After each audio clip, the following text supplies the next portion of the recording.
Father McKinnon handed me the folded paper, with 5 rules written in his careful handwriting. His weathered hands shook slightly as he passed it over. "Timothy," he said, using my first name instead of the formal address I'd grown used to. "These rules aren't suggestions. They're requirements for survival." I unfolded the paper and read. 1. Never look into her eyes for more than 3 seconds. 2. Don't touch anything she touches. 3. Only speak Latin during the ritual. 4. If she says your name, ignore her. 5. If all candles go out, leave immediately. Father, I don't understand. Why these specific? Because I learned them the hard way. He adjusted his collar and walked toward the window of his office. Sarah Brennan has been in that room for 6 days.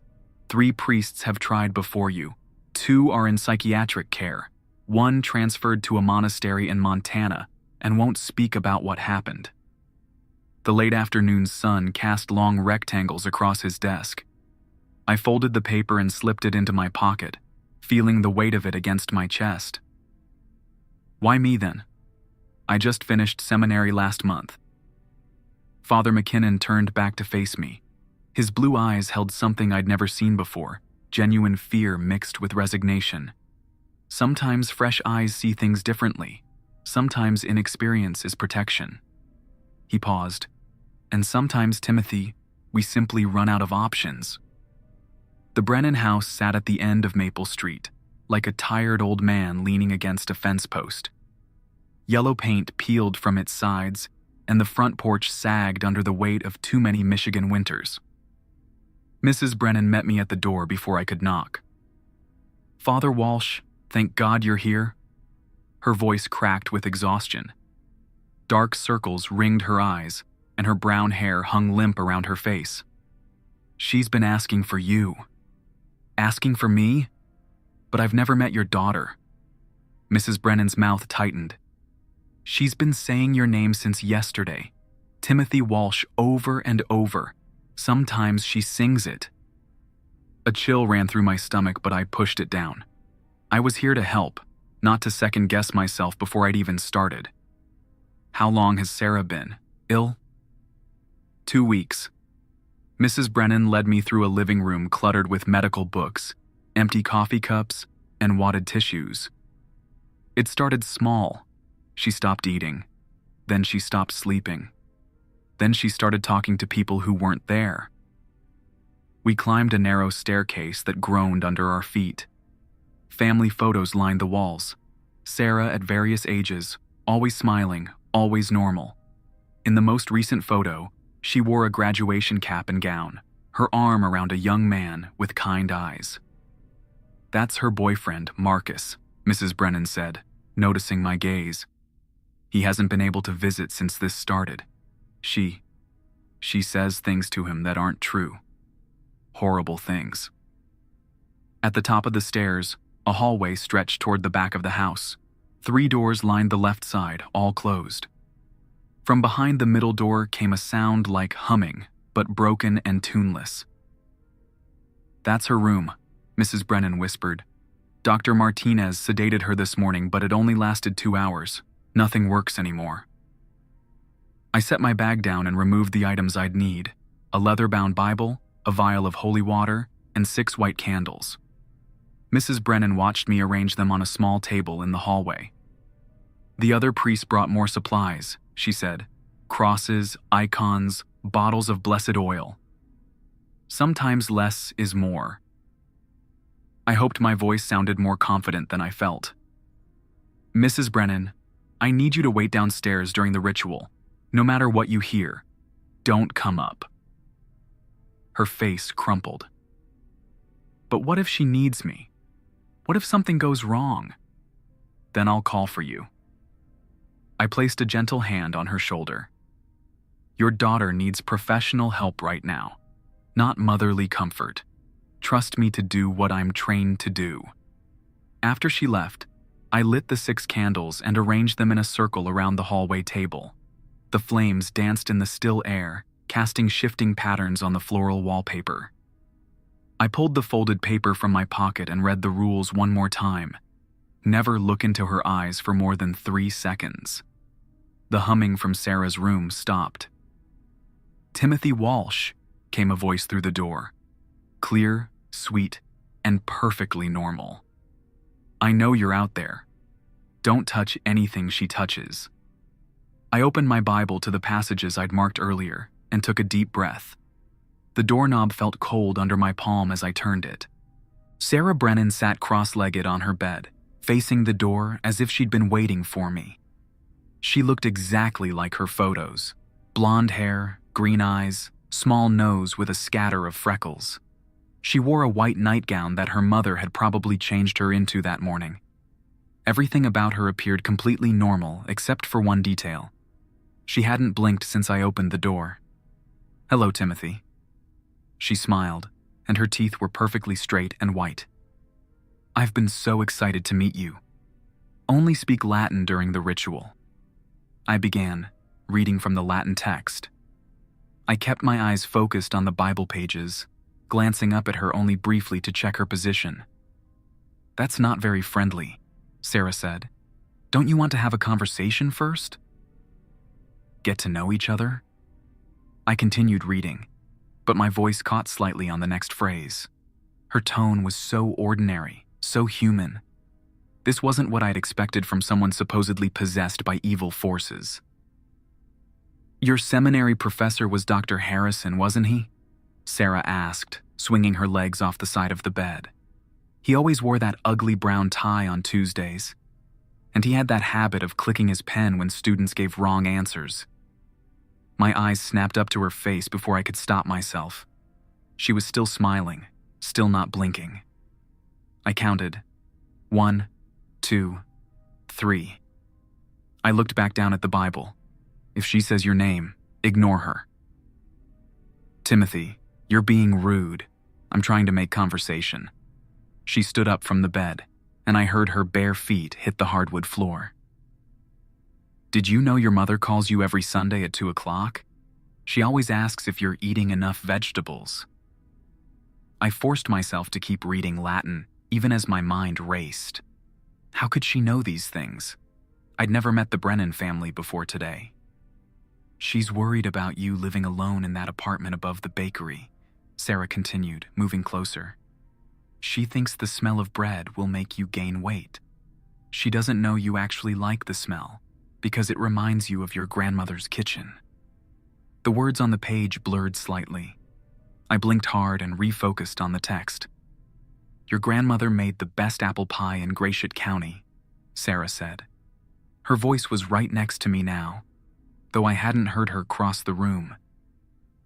"She died when you were 12, and you still have her recipe card in your wallet. You've never made the pie, though. You're afraid it won't taste the same. If all candles go out, leave immediately." I risked a quick glance toward the hallway. All 6 candles still burned steadily, their flames straight and bright. But when I looked back at my Bible, Sarah was standing directly in front of me, close enough that I could smell her shampoo, something fruity and young. "Look at me, Timothy." I kept my eyes down, but I could see her hands in my peripheral vision. Her fingernails were bitten short and painted with chipped blue polish, like any college student might wear. "Please look at me. I'm not scary. I'm just Sarah." The honesty in her voice made me hesitate. What if this girl wasn't possessed at all? What if she was just sick, maybe suffering from a psychotic break or severe depression? What if I was performing an ancient ritual on someone who needed modern medicine instead? "I know what you're thinking," Sarah said softly. "You're wondering if this is real. You're wondering if your church sent you here to torture a sick girl instead of helping her." I closed my eyes and continued reading Latin, but doubt crept into my thoughts like water through a cracked foundation. "The other priests didn't doubt," Sarah continued. "They came in here convinced I was some kind of monster. They shouted their Latin and threw their holy water and commanded demons to leave my body. But you're different, aren't you? You actually care about me as a person." Her words felt warm and reasonable. I opened my eyes and looked at the Bible pages. but the Latin seemed harsh and unnecessary now. This girl was clearly suffering, but maybe not in the way the church assumed. "My parents are good people," Sarah said, settling back onto her bed. "They love me, and they're scared. When the doctors couldn't help, they turned to the church because they didn't know what else to do. But Timothy, I'm not possessed. I'm just different now." I looked up at her face, forgetting about the 3-second rule. Her green eyes were kind and sad, full of intelligence and pain. She looked like someone who needed compassion, not an exorcism. "What happened to you, Sarah?" I asked, abandoning the Latin for the first time. She smiled, and her whole face lit up. "Now we're getting somewhere. Close the Bible, Timothy. Sit down with me. Let me tell you what really happened." I hesitated, my hands still gripping the leather binding. Something nagged at the back of my mind, but her voice was so sincere, so human. "The other priests wouldn't listen," Sarah continued. "They just wanted to perform their ritual and leave. But you're different. You see me as a person, not a problem to solve." I closed the Bible and took a step toward the bed. "That's it," Sarah said, patting the space next to her. "Come sit with me. I'll tell you everything." As I moved closer, one of the candles in the hallway flickered, then another. By the time I noticed, 4 of the 6 flames had dimmed to barely visible wisps of light. "Timothy," Sarah said, and her voice held a note I hadn't heard before, something eager and hungry. "Look into my eyes. Really look at me." The 5th candle went out. I grabbed my Bible and backed toward the door, remembering the rules just as the 6th and final candle died, plunging the hallway into darkness. "Timothy, wait," Sarah called after me, but her voice had changed completely. It was deeper now, older, and filled with something that made my skin crawl. "We were just getting acquainted." I ran down the stairs 3 at a time, clutching the Bible against my chest. Mrs. Brennan met me at the bottom, her face full of hope and desperation. "How did it go? Is she better?" I looked back up the dark staircase. From Sarah's room came the sound of laughter, not the sweet, normal laugh of a college-aged girl, but something else entirely. Something that had been pretending to be human. "Mrs. Brennan," I said, trying to keep my voice steady, "I need to make some phone calls." "But the ritual, did it work?"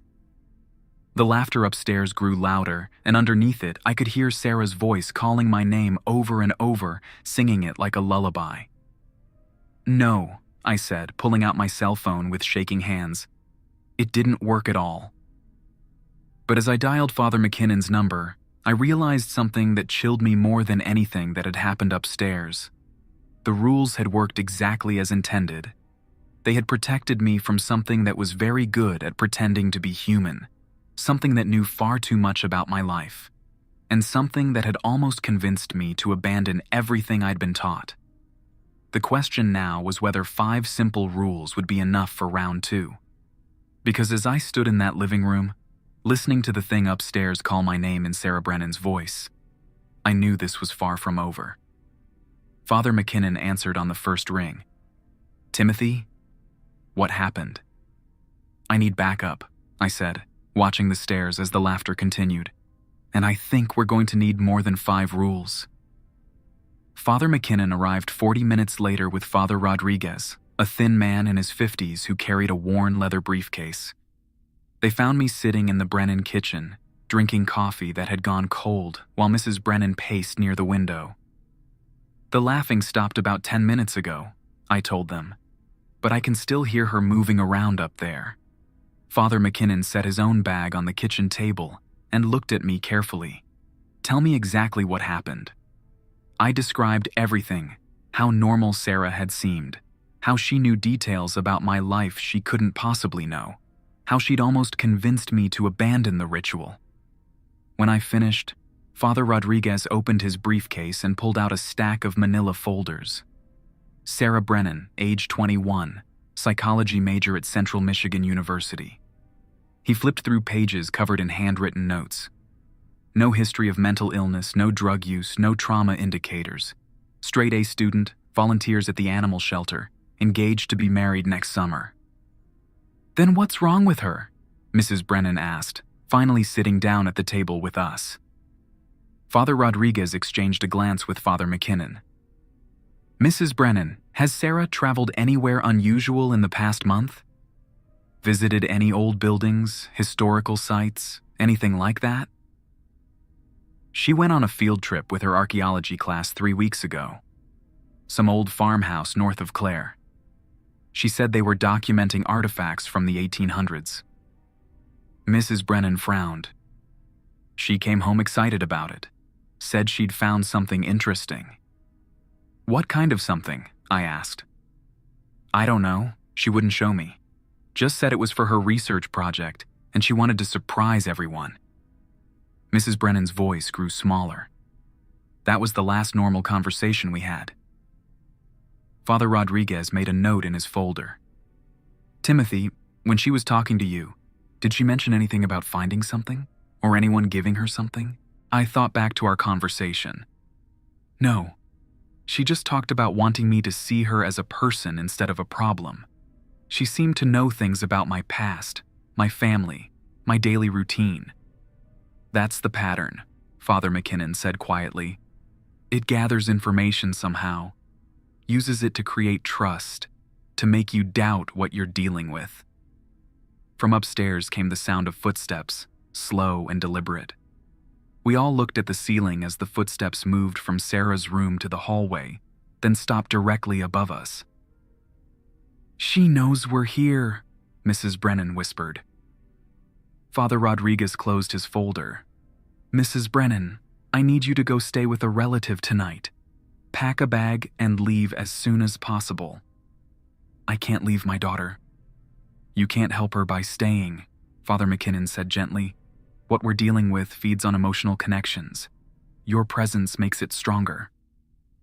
Mrs. Brennan looked between the three of us, then at the ceiling where the footsteps had resumed their slow pacing. Will you be able to help her? We're going to try, I said. But we need you safe first.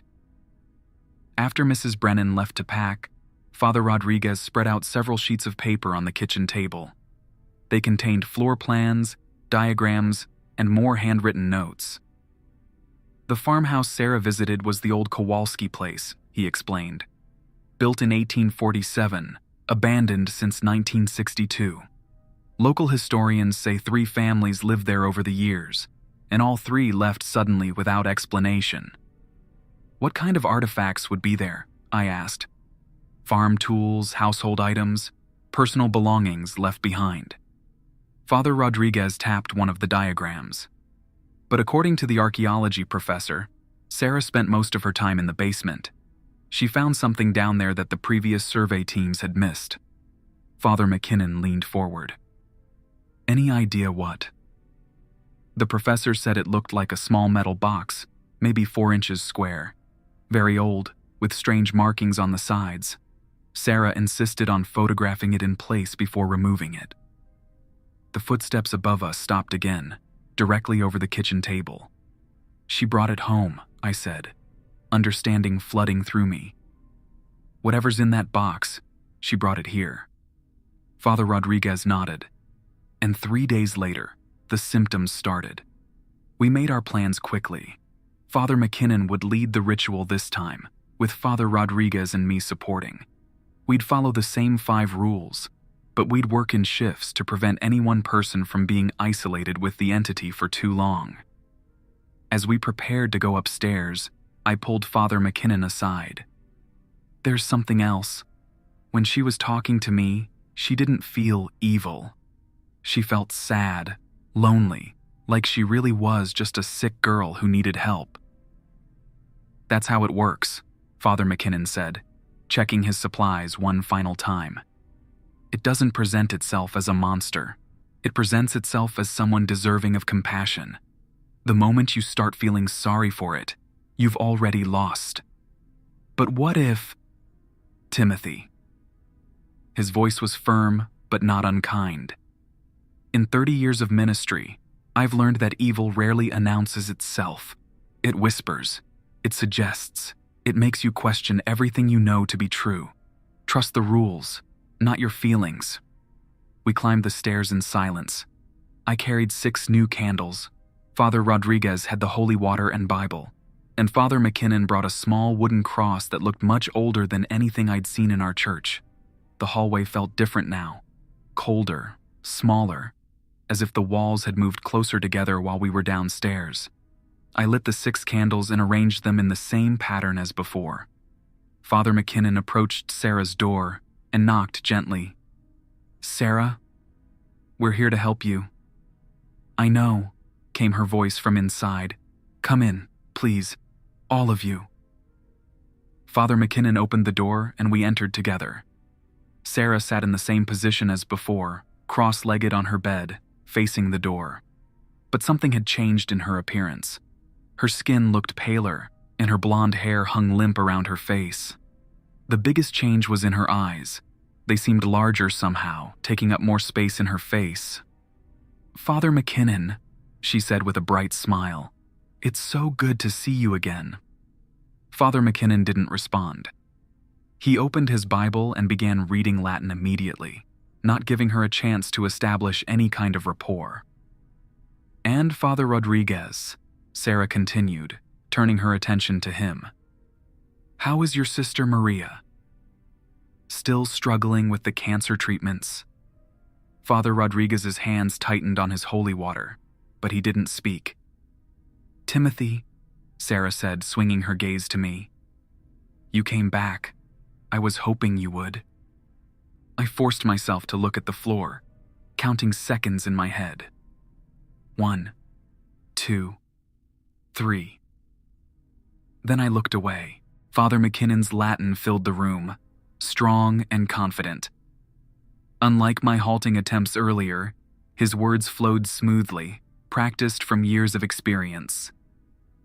"You know," Sarah said conversationally, "Maria's tumor has grown since her last scan. The doctors haven't told her yet, but it's spread to her lymph nodes." Father Rodriguez took a sharp breath, but kept his eyes on his Bible.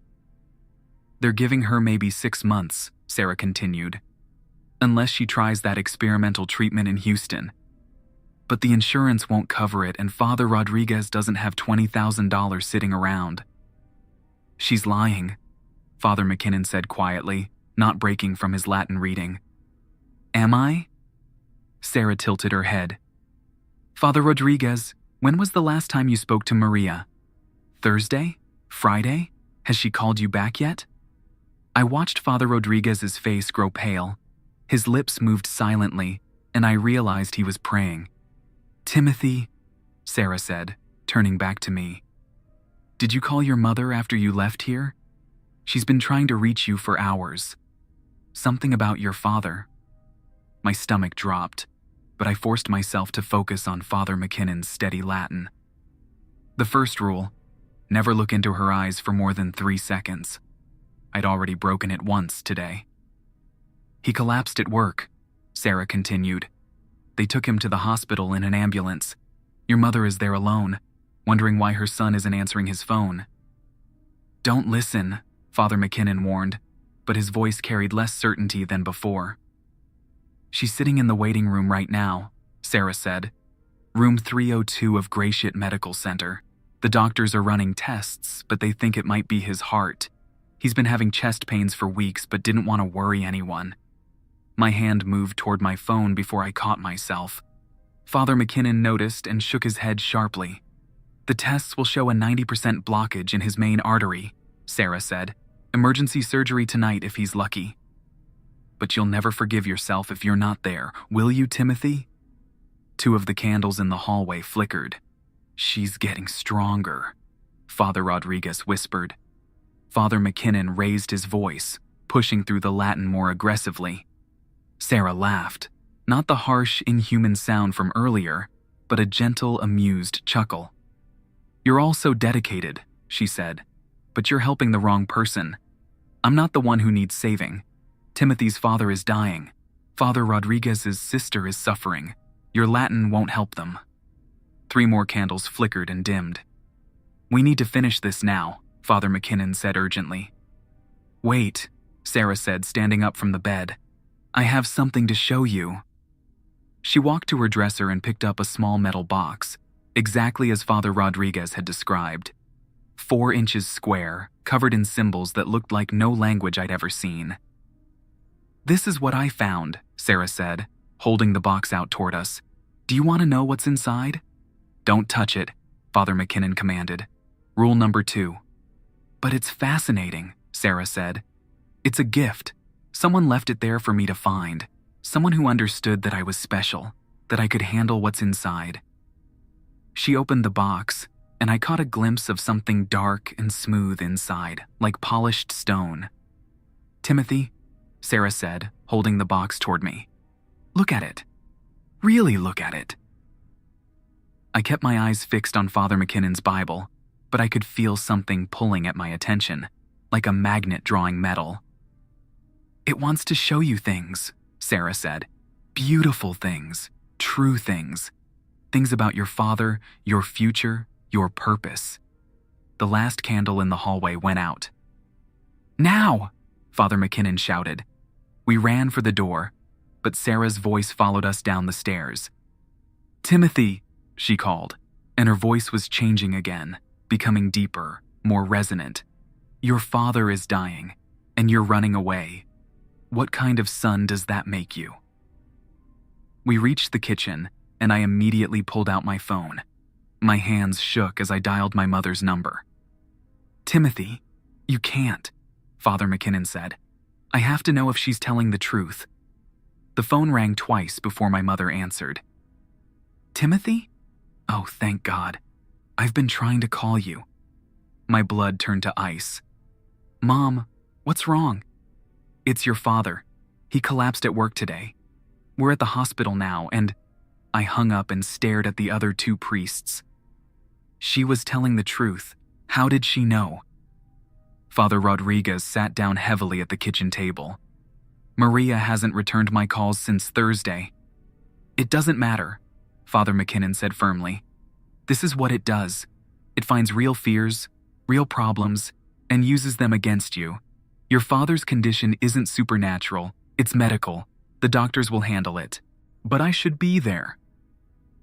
"Not yet." Father McKinnon grabbed my shoulders. "Timothy, listen to me. That thing upstairs knew about your father because it can see things, sense things across distances. But it can't change what's already happening. Your father was going to collapse whether you were here or not. The surgery will succeed or fail, based on medical expertise, not on whether you're in that waiting room. How can you be sure? Because if it could actually control these events, it wouldn't need to manipulate us with them. It would just make our loved ones die and force us to leave." Father McKinnon released my shoulders. "It feeds on our emotional energy, our fear and guilt and desperation. The more we give it, the stronger it gets." From upstairs came a new sound, not footsteps or laughter, but something like scratching, as if fingernails were being drawn across wood. "We need to go back up there," Father Rodriguez said quietly. "But this time, we finish it." "How?" I asked. "The candles keep going out, and it knows exactly what to say to break our concentration." Father McKinnon pulled the old wooden cross from his bag and set it on the kitchen table. Up close, I could see that it was carved from dark wood and inlaid with small pieces of silver. This belonged to Father O'Brien, who dealt with a similar situation in 1987. The entity isn't actually in Sarah's body. It's in that box she found. As long as the box remains open, it can influence her, speak through her, feed off the emotional energy around her. So we close the box, we destroy it. Father McKinnon's voice was grim. But we have to get close enough to touch it first, and that means getting past everything it will throw at us. The scratching upstairs grew louder, more frantic. "It knows what we're planning," Father Rodriguez said. I thought about my father lying in a hospital bed, about Father Rodriguez's sister fighting cancer, about Mrs. Brennan pacing in some relative's house while her daughter's body was used by something that fed on human misery. "What if we split up?" I suggested. "Two of us distract it while the third goes for the box." Father McKinnon considered this. "It might work. But whoever goes for the box will be completely exposed. No protection, no backup." "I'll do it," I said. "Timothy, it's already established a connection with me. It'll focus its attention on me anyway." I picked up the wooden cross. "If I can get close enough to touch the box with this, will that destroy it?" According to Father O'Brien's notes, yes. But Timothy, if you look into that box directly, if you see what's actually inside, what happens? Father McKinnon and Father Rodriguez exchanged glances. "We don't know," Father Rodriguez admitted. "Father O'Brien never wrote about that part." The scratching stopped abruptly, replaced by Sarah's voice calling down the stairs. "Timothy, I have something else to show you. Something about your father's surgery." I stood up, clutching the cross. "Then I guess we're about to find out." As we prepared to climb the stairs one final time, I reviewed the rules in my mind. Never look into her eyes for more than 3 seconds. Don't touch anything she touches. Only speak Latin during the ritual. If she says your name, ignore her. If all candles go out, leave immediately. But now I was planning to break rule number 2 on purpose. I was going to touch the one thing she'd touched more than anything else, the source of her power. And as we reached the top of the stairs, I realized that sometimes protecting people meant breaking the very rules designed to protect you. The hallway was completely dark now, but from Sarah's room came a soft, pulsing light, like the glow of a campfire. "Timothy," Sarah called softly, "come see what I've learned about your father's heart." Father McKinnon and Father Rodriguez took positions on either side of the door, Bibles ready. I gripped the wooden cross and stepped into the light. Sarah stood in the center of the room, holding the open box above her head. The light came from whatever was inside it, something that seemed to shift and move like liquid mercury. Her face was illuminated from below, casting sharp edges where soft curves should be. "Look," she said, tilting the box toward me. "Look and see everything." I kept my eyes fixed on her chin, counting seconds. 1, 2, 3. Then I looked away and began moving slowly toward her. "In the box," Sarah whispered, "I can show you the exact moment your father's heart stops beating. The exact moment Father Rodriguez's sister takes her last breath. The exact moment Mrs. Brennan realizes her daughter is never coming back."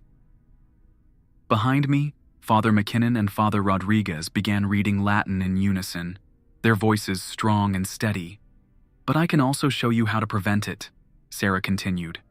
"How to save them all. All you have to do is look."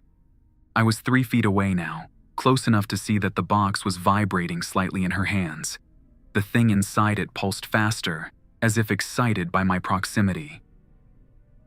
"Timothy," Sarah said, and her voice was completely normal again, completely human. "Please, I don't want to hurt anyone. I just want to go home." I stopped moving forward.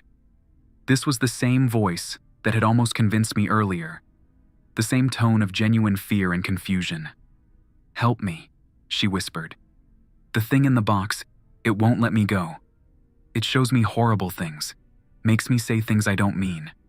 But if you look into it, if you take some of the burden—" "Don't listen," Father McKinnon called from the doorway. "But she sounds so real," I said, my voice barely audible. "Because part of her is real," Father Rodriguez said.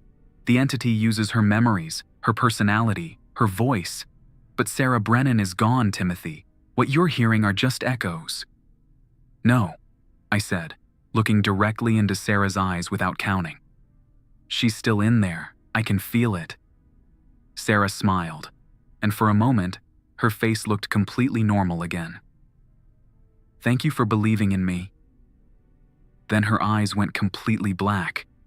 I lunged forward with the cross, aiming for the metal box in her hands. The moment the silver inlay touched the edge of the box, light exploded through the room like a flashbulb. Sarah screamed, not with her voice, but with something much deeper and older. The box fell from her hands and hit the floor with a sound like breaking glass. The pulsing light died instantly, and Sarah collapsed onto her bed, unconscious but breathing normally. In the sudden darkness, I heard Father McKinnon's voice. "Timothy? Are you all right?" I felt around on the floor until my fingers found the pieces of the metal box. It had shattered completely, leaving only fragments of tarnished metal and what felt like small pieces of stone. "I'm okay," I said, standing up slowly. "I think it's over." Father Rodriguez found a light switch, and the room's normal electric light revealed Sarah sleeping peacefully on her bed. Her face had returned to its natural color, and her breathing was deep and regular. "We should call Dr. Martinez," Father McKinnon said, "and Mrs. Brennan." As we cleaned up the fragments of the destroyed box, I thought about the rules that had saved my life twice in one day. They hadn't been suggestions or guidelines. They had been survival instructions, learned through experience by people who had faced this exact situation before. But sometimes, I realized, following the rules perfectly wasn't enough. Sometimes you had to know when to break them in service of something more important. My phone buzzed with a text from my mother. "Surgery went perfectly. Dad's awake and asking for you." I smiled and typed back, "On my way." As we left the Brennan house, Father McKinnon handed me a new piece of paper with different rules written on it. "For next time," he said. "Next time? There's always a next time, Timothy. But now you know something most priests never learn. The rules will protect you, but love will save you." I folded the paper and put it in my pocket, next to the original 5 rules I'd followed so carefully. Sometimes, I thought, you need both.